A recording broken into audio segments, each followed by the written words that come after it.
dung ba ka che ne ye ne ka dial ko la yana ko ngan barar ke information makama ne kon pin kata security ka kata na lat kanetin kon chal ka jikko aruna ma chal ka sel pakir ma yadi chike me chabara tiang ka war ka kon nyana makama nange na karodun kel ka kwa chia ka ne kon lago chaba ge dien chaga shawon manana go de yona ka ka telephone ba chaba ge dien chelat nangane me karodun kel ne te ke de mi chi gen ka mela kala la wo gen che ben nan ka je ka ngada ka nan ka je ka re lo ka tiang wate ka panya tiang awache chop te ka panya kwala barar ka kuidun yen ga da kon chal ka ga lo ka especially ga da kon to jo yer tin kono we na ka balnyal kana mor nya biela la mor nya tana do kon te ka bar mai kana ne te kon to kui panya ngamane la yen dia la rogo de yen ga kon tin kon chal ka ga ra ar chi bende ka nong dame de ka nong dame kon te me jen we chi ka me chane lingo go gan ma yom ka rol kana en kuma salpakir ma ya dit chagat ka chakalwel ka gat kon nore plus gatat kaneti no wato linga na che linga je wa ka gatat to te kon edo kamela kal ko tanke de kon chi wa kalil kwa ngala katin gatat kon ne cha na ngur mi chal ke wulo inte wulil kwa ngala ka kalil kwa ngala de cha bandar ka jo ka kuma weje na ba ya rep ke de ala wa katin woni mi ne te kon ne cha kula ban pin te sha ban te ado gen ba dor ba lo ga kan chi dong ba kui ma ka lo ye kan ka kana ko ne cha no pula ga ngot tot according right na ne chelen kan e ko ne cha mi si cha no kan wa kan nin ka ka panyang tiang la ra ne dia lo ko ne chal ka ga bor char la ra kaler ka kan pan ke na ne da ma ba na ka wat wo kui kon no betu ka ta na we ka bento ko ye la ler ko me chang bi wat ba kan la wo chi je na ba nong nas ko ngai ko ne wo cha ne ta ka ayo cha yat pin yen tiang wat kan ayo cha kam den chanan mulo go jen panken mi chakan tele mi chika ngaka dong chika chop ka wat dong cha ne ke no kon cha ka mo ke ba ka ba ke ne ta ka wat ne ta ka yot de cha na ling tiang go jen je ka yot ko mi je ka pan ga chang dar ka yot chika chom ne pan ga tiang ba chika chop ka pan ne pan ga tiang ko this ta na na ta kam wat ka ne yot cha na na long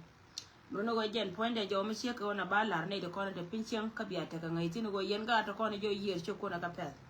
ngala ben ka biya garde kon be dukkere la kirpe bor biya ka ba moy ka dam jenande gorde lar kon mi dong dia ne lar mo ka chaba kon chal ka chaba ko ba west street ka me chia nen ka kwar shi commissioner kobo me che mi se che garar ka kon dia ka social media ko la barar ka ne da kon tenen en hojen ka ne da kon jel kel ka kuma mi chal ka kuma espele ayo chi ga je nyaka ka kan chap kun ka kan e ka kan kwar kun da jen kuma dun ka ne da kon gan ka yakan kwai la ren je ko ba western go chara ko nuna nan shi agu go jen ponda cha kame wen chara jo go jen shi a cha nya kana nya ga ku no wi da ka ganga je kan lar ka je go anytime soon ba da ka ye anytime soon ba ya kam kondun tela da mabe me goro kon nan la kon cha de jela ne jale tela me goro ka cha tela kon me goro ka cha she ka de ne te kon de cha ye nga je kan shi la mai kan yin kun so baya kam lar mi sheka gono go mo kwarwa ga gonya ko goraro go biya ka ba kondon biya ka walga ka biya kunun biya ka bene da kono shi araba runo go chab dia te konde chi wuchan ka walga tele kuma dia ka ka chab dia te konde charo den barde ni mane te konde chi lunja o kir ko gor ko de dor ken ngal balada ken tele kuma dia ka ka lar yandi ala go chuje guje go jinni mi ben ka walga changa pan ka chi kuma eswela ai wo changa ai wo chi ben ka walga ka kiro mane te kon anyuri la chap ala wajin tele jiri kana ida kono chalga jwal ga lara yandi alar me sheka gona go yen chab dial chu kwara lara go yen kondon jatin ala wajen mo waya wo gor ko anta me jen we yen wo wideni lo kono wo dai yen te kariya ka wo de rande da de je so men chi ne ida kono chalga jita ar shiga jen chanka yen free yen chaben wo mo gwa wo chu ba wa ka ba nyo go rar ko ka ba lumye ba jo wo ya gwa kwana nan la kondon ka biya konon biya wa ka antilo de tele long ke kuma swele ayu kala nan la de ko wata nan te je nyuza je na pi wo cha be je ne kuma cha ko du machere ko me da de nan tiyan ko nan che de nyol ko wota ka bo me di de long kan pan ken de kana nan de kana te kor mo da ka te nyam ka kan jalen bare ko wo shi kuma swele che bana la kuma cha shi nyore jen wi kwan ko jen che te jo ne gwantar ko gwantar je ne nyawo kon gwantar je ne nyawo kon palle por bagano kono garka ne ko ne shi te la luza ne dialo kono gor ka walga ngara ken la kore chi nyen pan kor che nyen ka walga cha mai cha de ka bangwa me te kor an cha china ra de bar cha de bar ba ngam te kor ni ko me de ka te go shi amule kara bar ka wa de lar ka go te kor me te tuo ane de kon chal ka ji kwar sel pakir ma yadi so lara ka ta lo wo cha kon dang no gwante konteti so ne tin kon chal ka ji ko cha wa te kon no go kon kan kara bar gwa manan gwa ngene wi de ne ngor ka la go ka kel ko kon ka wal ga ba ya da ko non tun ene de kon chal ka cha message ma jena no go ra ba kam kon pula go dung ne tin kon nan ka da me ken ci gan ma yom ci ga joy in go ken ka kan 18 konan bana gan ma yom county ci ga joy go kan ka ne da konan bana ka ba mat ga ta ci ga bar ci ga mar len tin yin ti da konan charo len mat ne da konan kwale choli ji ko ma sel ba ker ma yadi da kan bore ilo ka ku ti ngona ma ti la ngona ma ko la jeng na ma kan ngai ngot ka ban ga bor char long ka rodien ka da ci me ci tanken do wi ye ka tanken ben wana me ngode stiel ba lan nan lat ke kan ba yin lat ba long ka lan lar ni ya lar go yen gar di ala kono te wikier pa da ke kun ko be ben bi chuma na me ba waka ne do kono chal ka ji Uror county te ka chuma lar ye te ka men cha barar pan cha ro la nyando me la nyaloka ko ngai ta nan te ka kon te me ton go ra ba ko lar shi nda yen an chi ka chi nda dia ko chi nda cha tanken cha ka to cha tanken tu ka kel ka lo tanken te ko ne chi be nyor ka la gar kor ga lo ka cha wam jo ka yen ji kume to me dan me ta na mala county Michel ke Uror county cha kam kume chelo no waje ne cha mon ke mana loy na cha kam kume lar ne yelar yene to kono dam mo yerun ke ka ruwai ne chi go yene te yen ke jikor ka gar kun kanai de kono be ka ye gar che da radio kanai de kontingel ka ga loka baye la lar go aye cha mo ke mai kale won Michel ke gar kor ga lokal yama be lar ye go kon ta kon ko kor ka mor kera ka jo wana ne chelim tela morti nyen ka ye ka lawon ti nyen ka ye mi siara de lere wo yene bi nyen ka na bi ara nyoka jen che me ti da ko ga nang dor che ko nang dor mi chal kere jana wa ko lotina la refugees ka kan gan ma na ken kan nyan ka kor lar ni ye wo yen pan kun yene de kono wam ka gar kor ga loa yene de kono wam ka gar kor ga loa ngai che mor kun kono tin jel ngai kan e go jen chiga yen jam mi chi me dan che ro da lat ka pega wal mai tela la misia yon ma tela lo misia na ngai ka je sie mo ko no go tela lo misia na ga do ko ni chal ka ga chienda la ken chia cha yero misia e lo ru wale gan ka ne ye yo agar kor ga lo ka bi sala de ka bi kalat gan ne ye yo wa kurnya miak chet ka men chali nga wa shi kurnya miak ga do la ka ye kurnya miak do la ka ye ka gor ko jen ba kam kom ka jongale an kom jongale mo wa kam kurnya miak ba pe ka do la ka ra ko chi che pa sa en ka je wo jen ba kwanye la kuor ka jongale chia posta en ka jego ba kwanye la kuor ka jongale me cha kon kwanye medan kono kon nong belwal changa ne belwal tele ja ka Uror county kono kon nong piut la ma sur chwetat pin tele ja ka Uror county wi mon gwan ka netas ngode yet kon etin kon chal ka ga lo ko te kon te dor me chal ka Uror county yelarna ye cha na ka kwisi asin te tar ka no kon na kan ka gar ke yen ga lo ko to tin ba na ken gwana ngo yene tin ka gar ku te lo chui tela gara no birana nang dul goro kan di diality la kan interest den muno go jen pone la ye la go jen ka jona ni shelling an go te ka telephone de be har ka kurnya mi ke pel ba tela ko ba kam je ka linga na linga je kan sia de na la ro wana mo ba cha blocked tela ko ba kam je kurnya mi ga la go jen ba kula nang ni ye ka ba na yen ne da ko chal ke ji Uror mulo go yen ga tin konen chal ka ga Uror county alia me ro de chiriye ko yen kan yen wanka kan yen ti loka mulo go ne dia la kon te gwa da ma ro shienda tele shienda to ngwane chi wajang ti kam la ke ta na cha de me la ka cha de me le wote shienda to ngwane chi wajang especially yen shienda da na ma ro de chibiri ka yen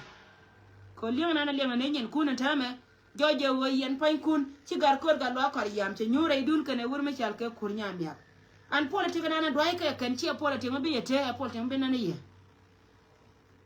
politique be na ne ye ba la re jam ko te lo gamba je ne ye politique be na ne ye ko kan ga da ko ne je wikier kan ya rudian ka ga Uror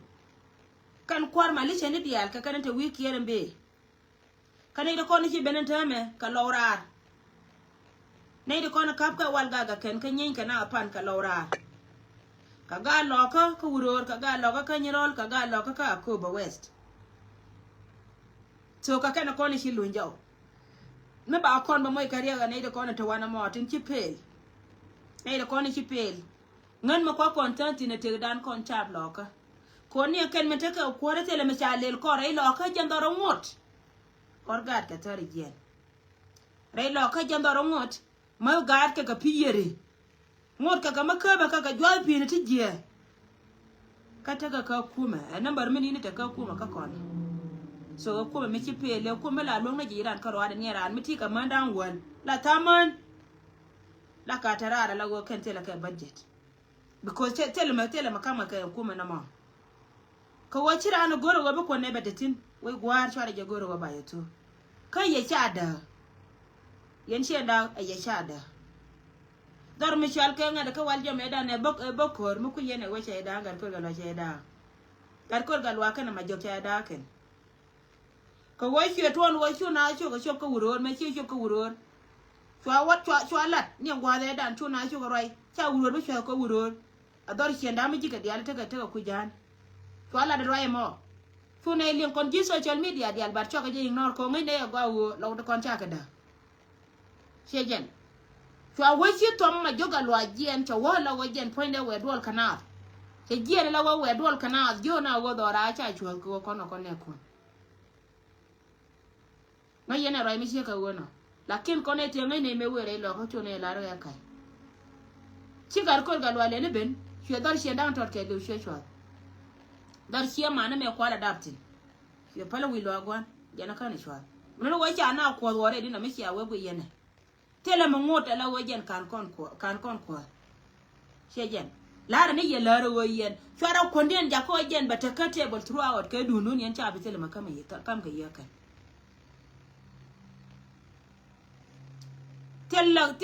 tele ma ba kam ye kan ne da dialata ya kai karo ade ma jawura ba kam ga bana shi bila dum dar mi shal ke jongale an che ba wax because cha blog ne ken karodi ko ken ka lawro kon te wan ba sharo de no karodi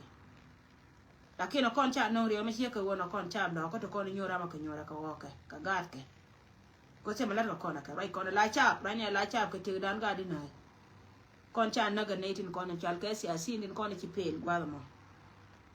rai me ba la ye joje no jen me la rode ne ma ka yen shen ja mu ya ku ile ne bilia be dit ka ye bilia be dit ka ye ba ye ko da chet ka me lat ka wor me chal ka ya ga ko betan morning sis morning so jen ba ye ko chet ka me lat ka ya ga ko ngani chi anen gor ga dia ta me lar ka je ka ne wo ne lar ka je ka ne wo e yen do na to ko kien cha ne na ngani te la me chi ngana e ku me da ro ti nyi ne kan ana mila te tini wal na ko kon ko lo re do ara la te tini wal okay ba te tini wal la ma be ka ne ke ba da ni ro de na ga lo ko ba ran na nga ma bi nga ba chulo wale te la ran ni ni gor sia ko gor ka je bi lo ba ro de da ka je na cha du la ke no go lo pa ke na mi chi ka nyan cha kon bi support da ken ko gui ka ne cha na ka mo ka bo ara ka ne cha ka mo ka bo ara ko cha la re chi ne chi abi mis ka rim ko Siya dia na cha je ta mashira mrada mo ka tuna me shedo kangari kira mrada mo ka tuna me shedo cha kula ne nya ken so roi me la je yen cha bia la kono go yen go na te yen tan tari gen kono go ani sha tie me ri de cha la da kwar mali che na ka nyandi me ju go ku me sel pe wo mi ci bena wale bia ku me da ko cha tele kui cha mi nyo ga je wa nga ku me la ku me ma bagrai barande bi kuma na mara nyoka berei barande yen mi sia yogoro wa bia lu abia wo kor che joni yaw ya ko ba chora rorun ja ko bia la jite ara bia te ko kuma ke bia game ka je ko ka yen cha chora game ko kuma ke chen ja ya cha mo kariya ma joka na wur mi chal ka ngada ka na gar ko ga lo kariya ya cha mo re kan chora game ko kuma ke tele yeter ko kuma ni me che benu kuma selba chia nyur chia ni kun yen chia ja te ko na cha ngam nyam chen ni ka patet abe ne ra yedi de me chia nyur chia ni kun la sha tele ra me de la chia wa jang ko nyur yen chia ni kun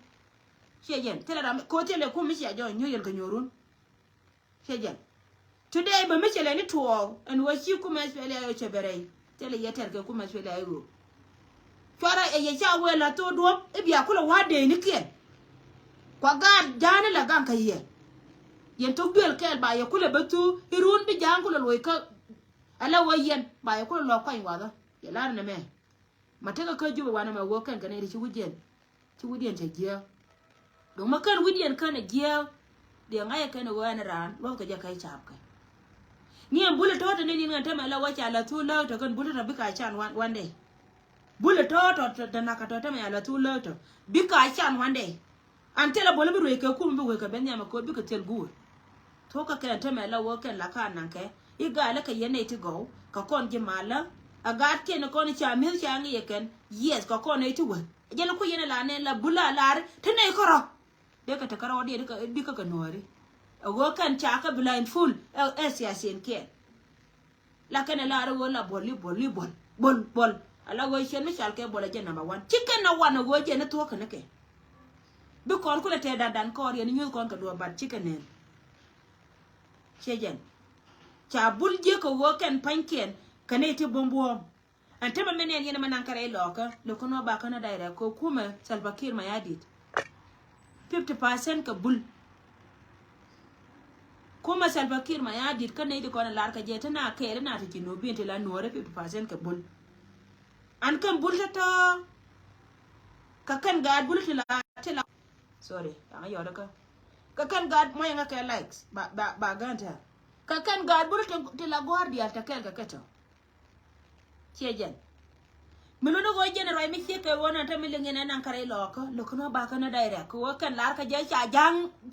ada kana wa cha jang abim no ma cha kana kan mina kare loko ci ga jane bor ci ga lok ci ga jane barka dal ci ga lok go kene weliu ba kai malu ngoma tar ka jinu le ngoma tar ke cha ngo siasin ke ne joj go ngoma tar ka jinu ka gad ko te ko ne te ci wona wal mai ka ci woni sa ta yana kana ser kani ci mana gan kana gwana gan ci ka barar ci jang dual ko go kene go ba min ta ka ba kamra cha mu je kan ci wo ka gad bule min cha wudian cha yuza kan cha wa bana janga bi mun cholo mo bana ka cholo kan bom kene ti ko wo kan bom ka ga chol ga ngai ka lan ka kora kan cha wa bana ka chol ka lengo cha wa chol na ka kabul ka ga chol ga nang na ka cha ko mai ka mai lingo go he ka ko ne ri chal ke ngada ka ko ne ri chal ke ter chuo he ter chuo te gwa man ka te na ka jene ka cha bene dei nei chol ka na ga da biem nom te kon te cha na ga bul te na ka kan ka chuo bo chejen goro ba pelana kien ba ka lari ye go chejen chol ka na ga da biem nom ala janga biem nom te kon te cha ga buli cha kana kan kana mi jio me ku cha kwen lo wa gan ma ne ken chol wa no go cha na ala go ne te kon te na ka chere me chi kana me chi gad buli kai chu kana goro go kan pan ken ba me da la me la ke gad buli chuong chu ko chuong ken ka tar ka ni chuong ni ran na ka but chi wur jonga chongo le today che wude che use me look no ba ka bone look no go bi bul mi look no go bi bul bi ka mi anteme me chi kuma salpakir ma yadi ko ga jebe pel ka jongale min che pel ka no den jongale awane de kona ba kuma salpakir ma yadi ba ram tina ken ka gad buli annan ka ne ka lisi ko ga jebe ko liu nan ka ne ka lis plus ga tat ka gane di alo ko la gan morle ban morle ne pel ka chi ka bote ba lo ka gole bo ye me jena ko ga do arien chi adi ngo kore da ne wo je chang ko ro puchi nyenye ne nyinga karodian kan ele ko ni chal ke morle ne ko ti ke wo wona ni na ngane ni sa ne we pala na bang sejen so na ma politique lew gad buli wa chu la gad do ar me chal ke ngade ka kan bula ngai and tomorrow kan iri diala ti to ka gad buli ti kan bi ka dong bi de wote ga buli ko ne be jo to ka gad buli la wo to ka bom buli be chwa wa to gele ba le de ba luang pe ni ba nyure chat bul bi ka nyure chat ko gwa me be na believe you me jira ma guyinga ma bielar wande o ri de me da nya ko la re nyando mi ti ka ngit bielar wande o ri de me cha ko la me da nya mi cha re nyando pa ko ti lat ko no ti ka bat mi ci lar ka social media che che ba run mo kwa chu ngai wa cha bom ne tu kan bul ko ne ma ba ga ya ko kan yos kan na ka ana ran ka kan ri di ala ko ne te go kuma na mo yos kan je ka sheje ran bom du kai cha ko me cha cha ku cha ka tim cha chu ku cha ka ngo bat ko go chi bene ne di chwer tenen kan ko na ken chi kan nga di wona me bare da waje lar kan ne ko di no re te me ko lar me dan ka ba lar again and again di no re te ko ne ya kon di go wur me chal ka yong me chal ka ngonde mbu ite ka me be na ba ba je ga ko na lan ne je chu ka wo ge ba ba je ken ka ken ngotin to ala wori mo na ma kan ni to mo de re dien kan di to ko na to wana mo tela ram ken ko fight ko dor no re tomorrow ba ko je free le ma ja ka bol cho da kwai ka rade an cha salute ti bol cho la ro wona me ba to ko ti ga ko je bije mi je na ta loy dien na ma ka ga lo ka ko ma da ka poda bi ka la kwai ka dor no re bata no re ko ke no tela ram la arje wo generation na be a ne wo ni je de ka tela ram nyo wang jang ka ga dial ku ni le ka je ni chenen ka lo nya kier a cha pa le la bar cho ne ter ba ke ma di fuck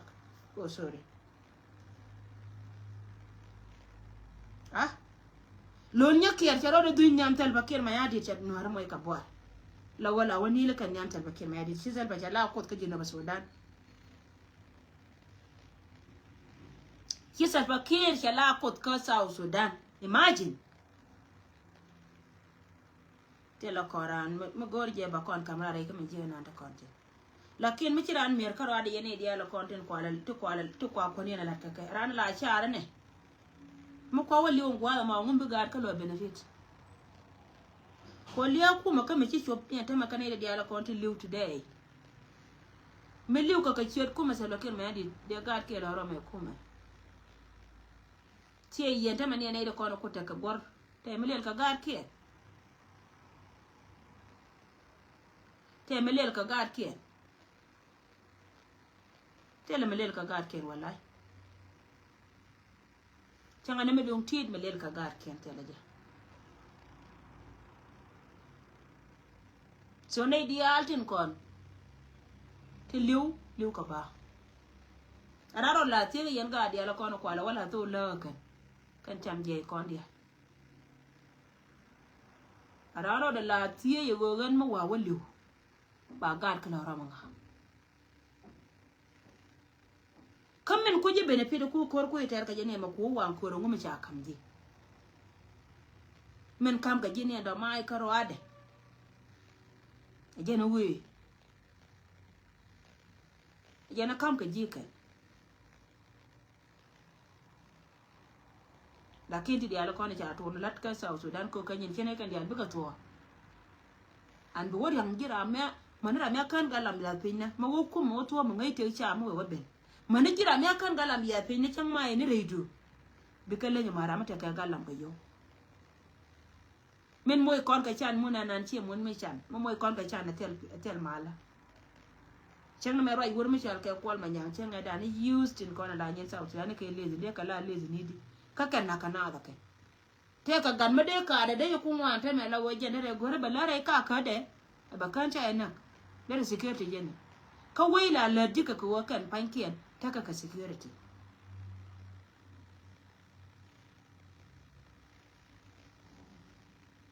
la dika ko wai te ka good security te ka ne ko na ko ka ganga kai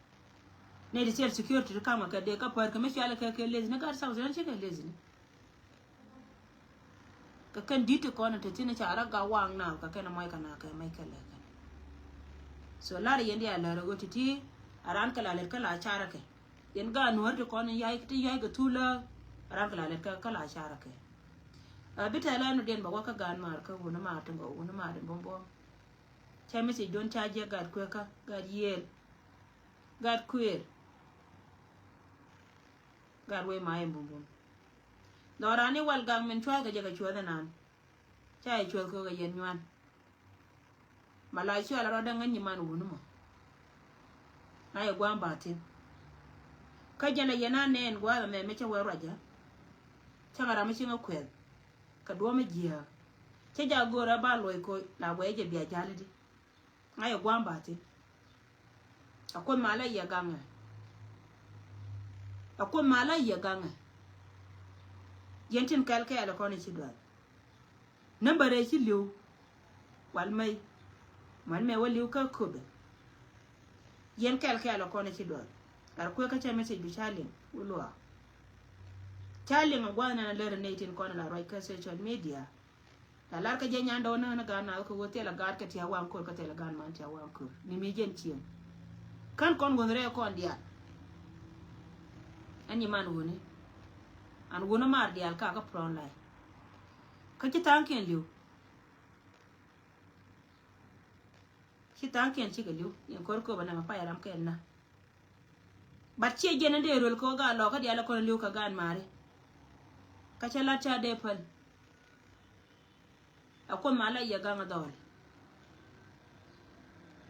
la de je mala de me ko ngai je te ne ti apini la ka la de ken du mata ka Afrika ta ta ga kai za Afrika medan ce ni chope ko me lat kai siek lat je me lat kai wulat ke je siek nowadays ne di alparka bat kana ya nyam akon mala te kel ka ye chali a ona roda ngani ma no re dia ne ka panga da ma chal ka rol je kan ka yen wona bambo wona no re bum ka men ci a wotin dung mi ci ga yen wore a ci ga yen ga no re ci a saranda ka ci a ga kun pay ka ci a man kun ta ala da jek a ci ma lene me je la ka wala je ka kwal ba ci a weno a ko gangye ne ka bentio ka panga rol je kan mani yen ga borcha so lar ya ta lo ai long ka ba ko mala ba ya ga me ci a chop ka wal ga ngai je ga wo be a chop ka padi an padi nga jenen des ke de na ne je ka makal sai nga do be ben ka wat amana ne ne dia la kon je dor me chal ka nga da ka kon ji wat cha nga ye ken wo no ri je ka gwambe kor ba ditina long ata me ye law mane ana padi gwambe kor ditina long apadi tie da padi yene ri chal ka law tie da padi amana ye ndol ti ta ka ya kwaci ne dia la ko ne ta ka dor mi chal ka bar ma biya chan ka pa che ka me chala ri ya mana biya chan ka pa fara be chan ka ga da ka do jawo biya nyam yen woni dia tin kon la woni kur biya chiang biya ba clean ke nyam then bi ne te ko ne chal ka ga bu ko le be so ro me jena na balat ka jena be ka ngarar en wo ko ya ka ne kon cha ka lon ka me ja ka ne kon cha ka lon ka me ja ka cha ba ga den cha ga en go jen me chi cha lar na mo ji ja ne gi ne ta baro nyo ka le ne yo da no ba go bale lu yira ane ko mala ta kel ka ye but bullshit anya no pala me che de ma lo tele nuar ma lo tele nga nuar ma ta ka garam ga je batia me je wo yen tem ga ni ye ne dia la ko na ka te me chol ka ne ja biem no chol ne ja biem no ko we gwar chi abudun jaw I know chi abudun jaw me che to ali adi de dan ka pa jun me cha ga bula ai di ne ken je pe la ga lo ka wi ko da na ne la wi ka lo ka je long number e chwa na ka ele ne to ba ka ko be lia da ne to ka ko be te ga bul de che amane lia ga pan chwa ga jana ko lo kwa ja ken chu ga no re do te ana nga maka jeno gor yene tame wo ba kel kel kon ba ko nyoko no bul chare jay tut ka wanan chiara bulonga chotin ta ga kun bulo pietini je jema na tut ka ga lo kene wona chi ala ngwen mai twi ai chiara bulong chot jay ne ke piel ga na ga ken ga ye arar ko ngala mir ka gole a dutel bakir ma yadi mo wa kane ci ba wala ka be ci ruuna mo wa duro gor ka ngada ka me kane ye gule ne dan me cha yana ka chu ka jien chu wa ka biem no me cha bun na tele ne ci ben la wa ci ara ko le je la jiyo to yo ka ne ka de yene jiyo mondo ne ne ti long yen kor de yen pel jana be jaka wa jen ne ti ndo hara ko ne yen ba jaka pel ka yen ne din bombo bol mata changa nga ya go tele ma kam je tut ka ga lo ka ne wol mu jal ka ngwen mi twi to ko ne ya che joni e charo we lo ko nga yo ye no lo ba tu ne ye lo ko da na nya la ba tu lo ba tu lo chai be pal ko bani yen ko biya ka bana bar ngode still ba yen kama waran wana me pe mina le ne wiya ka wiya la wiya na ko ngai ka je wur jangala ne plan wur jangala ne plan ci ma ne bul fara jale no rodo ne me